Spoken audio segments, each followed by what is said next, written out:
Hey guys, welcome to RVBs and Friends. I'm Ryan and today I wanted to talk about archers. I hope you enjoy the video, and if you like what you see, hit that subscription button and leave us your thoughts on the build. Alright guys, for my character, my archer, I'm going mainly rogue and dipping into ranger and a little fighter. I feel each of these three classes will give me bonuses to damage and a lot of fun outside of action too. I'm going to maximize this build's to hit, so my arrows don't miss that often. And then once I hit the target, poof, I disappear into the shadows. Great ability. Alright, so first thing I took was the human variant race. And the main thing that gives me here is a couple of abilities. One to dexterity and one to wisdom. Gives me the stealth, which is great for rogues. And it gives me a feat, which is I took alert. Now the alert gives me the main thing I'm going for here is the +5 bonus to initiative, and that's going to come into play a little bit later in the build. Okay, the abilities I took, I kind of rogue kind of did a dump stat of strength. And again, sorry, I'm doing point buy here. If we did do standard array, then we can adjust these a little bit. But this one's point buy. And again, I did a dump stat for strength and charisma. We're not going to use them much in this build. But I did max out my dex, right? Rogues definitely need to have high dexterities. Like Remy and Renan, I also went with a high constitution. Look, you can't get away with a good health on these characters. At some point, you're going to need good hit points on them. And intelligence and wisdoms; those will help with some saving throws and some other bonuses out there as well. All right. So for my build, I took the first three levels into rogue. And rogue gives you lots of things, sneak attack, the thieves can't, but the main thing I'm going for here is the archetype at level 3, which is assassin. So assassin's great. The big thing with assassin is this item here, assassinate, and it gives you, as it says, you're at your deadliest when you get the drop on your enemies. You have advantage on attack rolls against any creature that hasn't taken a turn in the combat yet. So that's primarily why I went with alert for my feat, because that gives me a +5 to the initiative. And if I go before some other creature in the combat, then I'm able to get advantage on all my attacks. So that's going to come in big into this build later on. Okay. I then went the next 5 levels into Ranger, so levels 4 to 8. And the main thing I'm going for here is 1, to get archery, right? That'll give us a +2 to our attack rolls, and so we're going to miss a lot less now.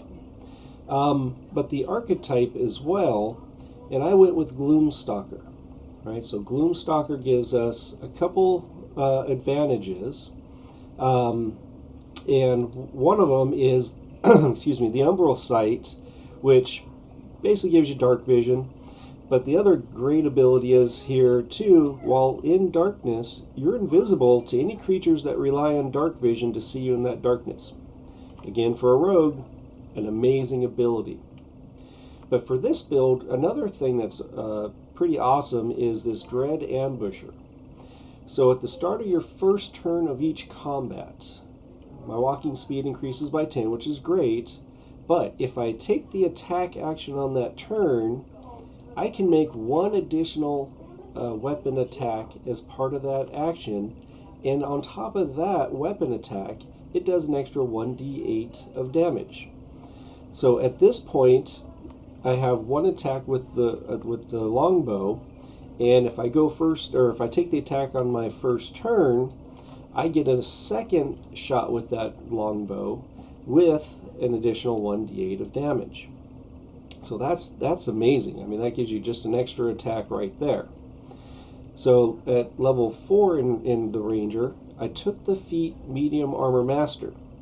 Now what this does is it allows me to take heavier armor, and I'm going to be using the medium armor here, so I can take half plate armor, and it doesn't impose disadvantage on my dexterity. So I can get that extra +1 to armor class, but also it allows me to use my dexterity modifier.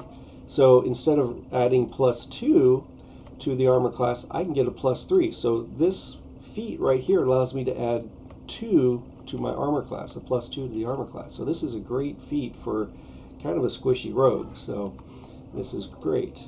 And then of course the 5th level gives us an extra attack. So again, if I go, if I take my attack action on the first turn, this will give me 2 attacks, but with Dread Ambusher, now I get a 3rd, right? So I'm up to 3 attacks in that first turn, and as I progress up in levels, you know, my initiative's getting better. I'm going first in most cases on these battles, and I get advantage because of the assassin archetype in Rogue. So it's great. All right. So the next 2 levels I took in Rogue, so levels 4 and 5, so I get an ability score increase, and this is where I'm taking Sharpshooter. Now Sharpshooter's great. I can take a -5 to penalty to the attack roll, and it gives me a +10 to the damage. Right, so now that I've got advantage on that first attack, I'm pretty much going to take Sharpshooter every time. So I'm going to get a -5. At this point in the round, my 2 hit is at +9. So even with the -5 penalty, I'm at a +4 to hit, but I have advantage too. So that's really going to make it hard to miss on your first round of attack. So these 2 levels, and then Uncanny Dodge, these 2 levels are great. It gives you a lot of extra damage, and you're not going to miss much. And if someone does try to attack you, you can just say, I'm sorry, you're going to half the damage. Alright, so the next levels I took were in Fighter. So Fighter, as Remy mentioned, you got a couple things in here. Second Wind's great. Action Surge is awesome for this build, because in that first round I have 3 attacks. Well, with Action Surge, now I get 2 more from the attack, so that's 5 attacks altogether at this level. And then I can take an archetype as well. Oh, I missed one. The fighting style at first level gives me another +2 to hit. So the archery fighting style helps me hit even harder. So we're even missing less now. And then I'm going to take at the 3rd level the martial archetype of Arcane Archer, primarily just because it gives me extra damage with some arrows, right? So I can put some, depends on the situation, but you know, we can go for you know, the bursting arrow. If there's a lot of damages out, you know, a lot of enemies out there, we can do 2d6 worth of damage to those that are in 10 feet. Or I can do the shadow arrows, which do 2d6. So you could add these arrow shot options to 2 different arrow attacks in a round.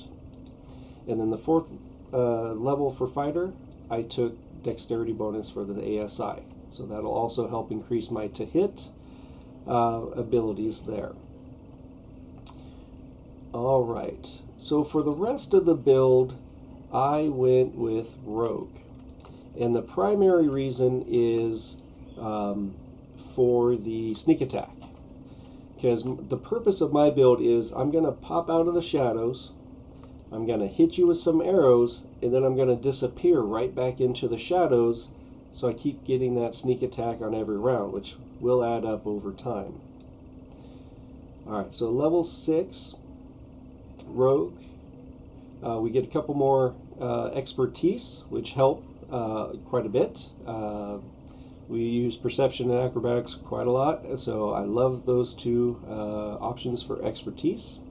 Evasion is great as well, another way to either half or take no damage to area of effect items, such as Fireball and Red Dragon's Fiery Breath. And then at 8th level, maxing out my dexterity. So this will get me up to level 20 on the dexterity. Alright. And infiltration expertise is great. You can create false identities. That's great for out of combat stuff. And this one is kind of a, didn't know which way to go with this one. I like the feat of the resilient. I took it for wisdom. And the primary reason for this is for those ability checks, right? So you get proficiency in those, in wisdom ability check here. You get a +1 to wisdom, but primarily it's for those savings throw and other things. And then reliable talent at the end of level 20. Basically, if I am allowed to use ability check, if I roll anything less than a 10, it's a 10. So that's a great thing as well for different checks and everything. All right, so what does this give us at the end of this? Here's what we've got. So showing my character sheet here, the big thing here is I'm at a +15 to hit. So with the +15 to hit, that means I'm taking sharpshooter at every chance I can, right? That knocks that down to a +10, that's going to mean you're going to still hit almost all the time.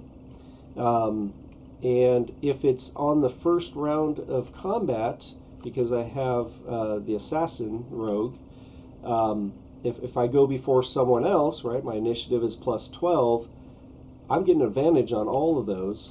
So I got 3 attacks, plus at this point, I